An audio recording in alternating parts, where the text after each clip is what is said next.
এদিকে নিউজিল্যান্ড সিরিজকে হালকাভাবে নেয়ার কোনো সুযোগ নেই বলে জানালেন বিসিবির টুর্নামেন্ট কমিটি প্রধান মিনহাজুল আবেদিন নান্নু। এদিকে এসিএল এর দ্বিতীয় রাউন্ড মাঠে গড়াবে 15 এপ্রিল, আর ডিপিএল মাঠে গড়াবে কবে জানা যাবে সোমবার। সোমবার রাতে দেশের মাটিতে পা রাখবে নিউজিল্যান্ড। পাকিস্তানের বিপক্ষে সিরিজ জিতে আত্মবিশ্বাসী টিম টাইগার্স। কিউদের মূল স্কোয়াড না আসলেও বাংলাদেশ হালকাভাবে নিচ্ছে না। যেহেতু আমাদের হোম সোইলে খেলা, আমাদের পয়েন্টগুলি খুব দরকার আছে।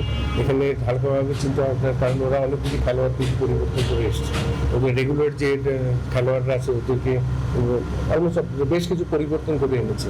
তো আমরা ওটাকে হালকা করে নিলে কিন্তু আমাদের আবার বিপদ করতে পারে। তো আমার মনে হয় আমাদের সেরাটা সঠিক সময়ে দিতে হবে। এদিকে ন্যাশনাল চ্যাম্পিয়নশিপ অনুষ্ঠিত হবে বিকেএসপিতে। জেলাগুলোকে নিয়ে আগামী 15 এপ্রিল থেকে মাঠে গড়াবে সেই আসর।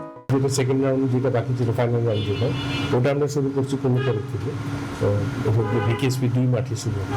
তো এটা আমরা মোটামুটি চূড়ান্ত করে ফেলেছি এবং টিমগুলি 14 তারিখে রিপোর্ট করবে এবং 15 তারিখ থেকে খেলাগুলি শুরু হবে। চলতি মাসের শেষে অথবা আগামী মাসের শুরুতে হতে যাচ্ছে ঢাকা প্রিমিয়ার লিগের আসর। তবে চূড়ান্ত তারিখ জানা যাবে সোমবার বিসিবির মিটিং শেষে।